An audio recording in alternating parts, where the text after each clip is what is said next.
Hello friends, welcome back to our channel.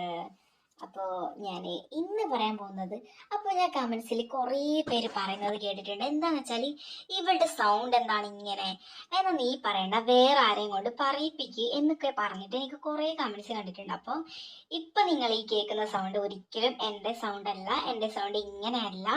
പക്ഷേ ഞാൻ എൻ്റെ യഥാർത്ഥ സൗണ്ടിൽ എനിക്ക് വീഡിയോ ഇട്ട് എനിക്ക് കുറേ പ്രശ്നങ്ങൾ നേരിടേണ്ടി വരും.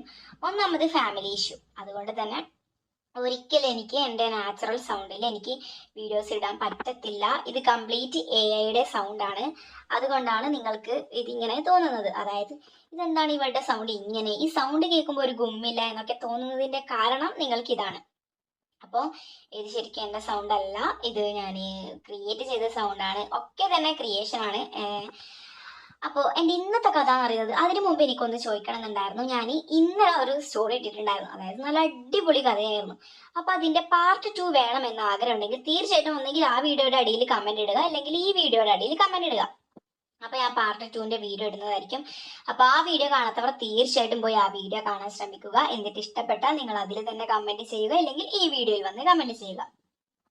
അപ്പോൾ നമുക്ക് നേരെ കഥയിലോട്ട് കിടക്കാം. അപ്പോൾ എൻ്റെ ഇന്നത്തെ കഥ എന്ന് പറയുന്നത്, ഞാൻ കോളേജിൽ ജോയിൻ ചെയ്ത് ഒരു 3 മാസം കഴിയുമ്പോൾ എനിക്കൊരു ലവ് ഉണ്ടായിരുന്നു. അതായത് അവൻ്റെ പേരെന്ന് പറയുന്നത് വിഷ്ണു എന്നായിരുന്നു. എനിക്ക് അവനെ നല്ല ഇഷ്ടമായിരുന്നു. പക്ഷേ എൻ്റെ പ്രശ്നം എന്താണെന്ന് വെച്ചാൽ, ഞാനൊരു മുസ്ലിം ആയിരുന്നു. എൻ്റെ പേര് ഫാത്തിമ. അപ്പോൾ എനിക്ക് അവനെ നല്ല പോലെ ഇഷ്ടമുണ്ടായിരുന്നു. പക്ഷെ വേറൊരു പ്രശ്നം എന്ന് പറയുന്നത്, എനിക്ക് അവനോട് ഇഷ്ടത്തിലുപരി വേറെ കൂടുതലും താല്പര്യങ്ങളൊക്കെ ഉണ്ടായിരുന്നു. പക്ഷെ എൻ്റെ ഫാമിലി കുറച്ച് റിച്ചും കുറച്ച് സ്ട്രിക്റ്റുമാണ്. എൻ്റെ ഫാമിലിയിൽ തന്നെ നമ്മൾ 13 പേരുണ്ട്. അതായത് അപ്പോൾ നമ്മുടെ ഗേൾസിന്റെ ആഗ്രഹങ്ങൾ നിങ്ങളോട് പറയണ്ടല്ലോ. ഗേൾസിന് ഒരു ബോയിനോട് ഇഷ്ടം തോന്നിയ അവർക്ക് ഇഷ്ടം മാത്രമല്ല, വേറെ പല ആഗ്രഹങ്ങളുണ്ടാവും. പക്ഷെ അതേപോലെ ആഗ്രഹം എനിക്കും ഉണ്ടായിരുന്നു. എനിക്കൊന്നാമത് ഫാമിലിയോട് പറയാൻ പറ്റത്തില്ല, കാരണം ഇവരൊരു ഹിന്ദു ആണ്.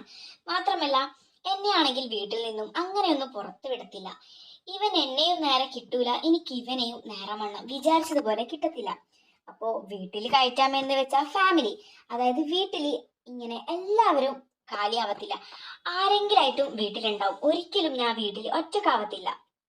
പുറത്തു പോയി എവിടെയെങ്കിലും എൻജോയ് ചെയ്യാന്ന് വെച്ചാൽ അതും പറ്റത്തില്ല.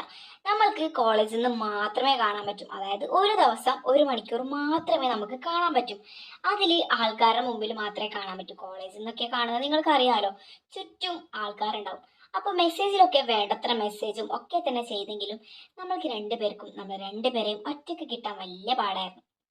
അതുകൊണ്ട് തന്നെ കുറേ കഷ്ടിച്ചും കുറേ ആഗ്രഹങ്ങളും ബാക്കിയുണ്ടായിരുന്നു. വിഷ്ണുവിന് എന്നെ കാണാൻ നല്ല ആഗ്രഹം ഉണ്ടായിരുന്നു, എനിക്ക് വിഷ്ണുവിന്. അങ്ങനെ നമ്മൾ കോളേജിൽ നിന്നൊക്കെ ആരും കാണാത്ത കുറെ ഹിഡൻ സ്പോട്ടൊക്കെ ഉണ്ട്. അവിടെയൊക്കെ നമ്മൾ എത്തിച്ചേരാറുണ്ട്. എന്നാലും നിങ്ങൾക്ക് തന്നെ അറിയാമല്ലോ, ആൾക്കാർ കാണുന്ന നിന്നിട്ട് ചെയ്യുന്നത്ര ഒരു എന്തായാലും ഫുള്ളായിട്ട് നമുക്കൊന്നും കിട്ടത്തില്ല. ഞാൻ പറയുന്നതൊക്കെ നിങ്ങൾക്ക് മനസ്സിലാവുന്നുണ്ട് എന്ന് ഞാൻ വിചാരിക്കുന്നു. പച്ചക്ക് പറഞ്ഞ നിങ്ങൾക്ക് അറിയാലോ യൂട്യൂബിന്റെ അവസ്ഥ എന്താണ്, അവർ നമുക്ക് റിട്ടേൺ തരുന്നതെന്ന്. അതുകൊണ്ടാണ് ഞാൻ ഇങ്ങനെയൊക്കെ പറഞ്ഞത്. നിങ്ങൾ അത് മനസ്സിലാക്കി എടുക്കണം. അപ്പോൾ ഒരു ദിവസം പെട്ടെന്ന് ആ ഒരു സന്തോഷ വാർത്ത അറിഞ്ഞു. എല്ലാവരും മരണം കേട്ടാ വിഷമിക്കാറാണ്.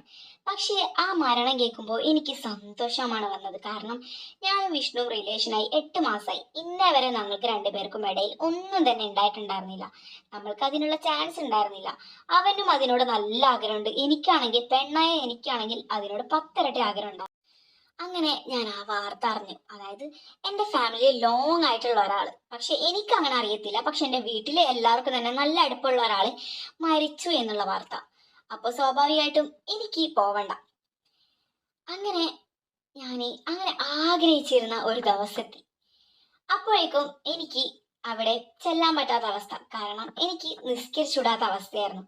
അപ്പോ വിഷ്ണുവിനെ വീട്ടിൽ കയറ്റി പ്രത്യേകിച്ചൊന്നും സംഭവിക്കാൻ പോകുന്നില്ല. കാരണം നിങ്ങൾക്കറിയാലോ എന്താണെന്ന് വെച്ചാല് പീരീഡ്സ്. അപ്പൊ തന്നെ ഞാൻ വിചാരിച്ചു, അയ്യോ, ആകെ കിട്ടുന്ന ഒരു ചാൻസ്. എനിക്കാണെങ്കിൽ നല്ല സന്തോഷവും ഒക്കെ തന്നെ ഉണ്ടായിരുന്നു.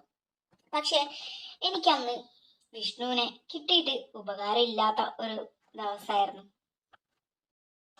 അങ്ങനെ എനിക്ക് നല്ല വിഷമമുണ്ടായിരുന്നു. കാരണം എനിക്ക് അങ്ങോട്ട് ചോദിക്കുന്നത്, അതായത് നീ എൻ്റെ വീട്ടിൽ വരുമോ എന്നൊക്കെ ചോദിക്കുന്നത് വലിയ നാണക്കേടായിരുന്നു. അന്നത്തെ ദിവസം എൻ്റെ എന്തോ ഭാഗ്യത്താൽ അവൻ തന്നെയായിരുന്നു എന്നോട് ഇങ്ങോട്ട് ചോദിച്ചത്. എനിക്കൊരു ചാൻസ് കിട്ടിയിട്ട് അത് കളഞ്ഞതുപോലെ എനിക്കന്ന് നല്ല വിഷമമുണ്ടായിരുന്നു. പിന്നീട് ഞാൻ തന്നെ എന്നെ പറഞ്ഞ് സമാധാനപ്പെടുത്തി, സാരമില്ല, ഇനിയൊരു ചാൻസ് കിട്ടും എന്നുള്ള കാര്യം. പക്ഷേ ഇതുപോലെ ഫാമിലിയിൽ ആരെങ്കിലും മരിച്ചെങ്കിൽ മാത്രമേ ഇങ്ങനൊരു ചാൻസ് കിട്ടും. നമ്മൾക്ക് ദൈവമേ ഫാമിലിയിൽ ആരെങ്കിലും മരിക്കണേ എന്ന് പറഞ്ഞ് പ്രാർത്ഥിക്കാൻ പറ്റത്തില്ലല്ലോ. അങ്ങനെ കഴിഞ്ഞ് പെട്ടെന്ന് ഇരിക്കുമ്പോഴായിരുന്നു എൻ്റെ എല്ലാം ഓക്കെ ആയി. 6ാമത്തെ ദിവസം മരിച്ചതിൻ്റെ അങ്ങനെ ആ ദിവസം വന്നെത്തി, അതായത് മരിച്ചതിൻ്റെ 6. അന്ന് ഞാൻ നല്ല സന്തോഷത്തിലായിരുന്നു. അങ്ങനെ വിഷ്ണു എനിക്ക് വിളിച്ചു. അന്ന് ഞാൻ വിഷ്ണുവിനോട് വെറുതെ ഇരിക്കുമ്പോൾ എനിക്ക് അങ്ങോട്ട് അവനോട് പറയാനൊരു നാണക്കേട്. ഞാൻ അവനോട് പറഞ്ഞു, വിഷ്ണു, ഇന്ന് വീട്ടിൽ ആരുമില്ല, അന്ന് മരിച്ചില്ലേ, അതിൻ്റെ 6. അതുകൊണ്ട് വീട്ടിൽ ഇന്ന് ആരുമില്ല, ഞാൻ ഒറ്റക്കാണ്, എനിക്ക് ബോറടിക്കുന്നു എന്ന് പറഞ്ഞു. അപ്പോൾ വിഷ്ണു പറഞ്ഞു, എനിക്ക് നിന്റെ വീട്ടിലൊക്കെ വരണമെന്നുണ്ട്, പക്ഷെ അവിടെ മുഴുവൻ ക്യാമറയല്ലേ. അപ്പോൾ ഞാൻ പറഞ്ഞു, ക്യാമറയോ, അത് മെയിൻ സ്വിച്ച് ഓഫ് ആക്കിയാ പിന്നെ അതിനോട് പ്രശ്നമൊന്നുമില്ല. അപ്പോൾ വിഷ്ണു എന്നോട് പറഞ്ഞു, ഓ അപ്പൊ നിനക്ക് ഞാൻ വീട്ടിൽ വരണമെന്നൊക്കെ ഉണ്ട്. അപ്പൊ ഞാൻ പറഞ്ഞു, അത് പോ വിഷ്ണു, എന്നാ വരണ്ട. അപ്പൊ അവൻ പറഞ്ഞു, ഇല്ല ഇല്ല, ഞാൻ എന്തായാലും വരും. എത്ര മണിക്കാണ് വരേണ്ടത്? അപ്പൊ ഞാൻ പറഞ്ഞു, ഇവിടെ നിന്ന് ഒരു 9 മണിയാകുമ്പോ കീയും, നീ ഒരു 11 മണിക്ക് വാ എന്ന് പറഞ്ഞു രാത്രി.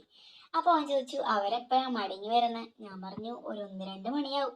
അപ്പൊ വിഷ്ണു പറഞ്ഞു, ഓ അത് തന്നെ ധാരാളം എന്നൊക്കെ പറഞ്ഞു. അന്നത്തെ ദിവസം വന്നെത്തി, അതായത് ഞാൻ ആഗ്രഹിച്ച വിഷ്ണുവോടൊപ്പമുള്ള ഒരു ദിവസം. അങ്ങനെ വിഷ്ണു വരാൻ തരാം 10:45 തന്നെ അവനെത്തി. ഞാൻ വേഗം തന്നെ മെയിൻ സ്വിച്ച് ഓഫ് ചെയ്ത് ക്യാമറകളൊക്കെ ഓഫ് ചെയ്തു. അവനെ വീട്ടിൻ്റെ ഉള്ളിൽ കയറ്റിയതിന് ശേഷം വീണ്ടും മെയിൻ സ്വിച്ച് പോയിട്ടു. അങ്ങനെ ഞാൻ ആഗ്രഹിച്ചതുപോലെ വിഷ്ണുവിൻ്റെ ഒക്കത്ത് ഒരു ദിവസം എനിക്ക് കിട്ടി. അതായത് ഞാൻ 8 മാസം എന്തായിരുന്നു കണ്ണ് ചിമ്മി കാത്തിരുന്നതും ഞാൻ സ്വപ്നം കണ്ടതും ഒക്കെ തന്നെ അവൻ എനിക്ക് ആ 2 മണിക്കൂറിനുള്ളിൽ എല്ലാം തന്നെ തന്നു. എനിക്ക് സ്വർഗം തന്നെയായിരുന്നു വിഷ്ണു തന്നത്. അപ്പോൾ ഇതുപോലുള്ള കഥകൾ നിങ്ങൾക്ക് പച്ചക്ക് കേൾക്കാൻ ആഗ്രഹമുണ്ടെങ്കിൽ തീർച്ചയായിട്ടും ഈ നമ്പറിൽ വാട്സപ്പിൽ എനിക്ക് മെസ്സേജ് അയക്കുക. അപ്പോൾ തികച്ചും ഫ്രീ അല്ല, നിങ്ങൾ 500 രൂപ പേ ചെയ്താൽ നിങ്ങളെ ഒരു ഗ്രൂപ്പിൽ ആഡ് ചെയ്യുന്നതായിരിക്കും. അതിൽ video call, videos, photos, girls chatting ഒക്കെ തന്നെ അവൈലബിൾ ആണ്. നാളൊക്കെ എന്തല്ലോ കുഴയുന്നു. അപ്പോൾ താല്പര്യമുണ്ടെങ്കിൽ തീർച്ചയായിട്ടും ഈ നമ്പറിൽ എനിക്ക് മെസ്സേജ് ചെയ്യുക. അപ്പോൾ അടുത്തൊരു ഉഗ്രം കഥയുമായിട്ട് വരുന്നവരേക്കും ബൈ ബൈ.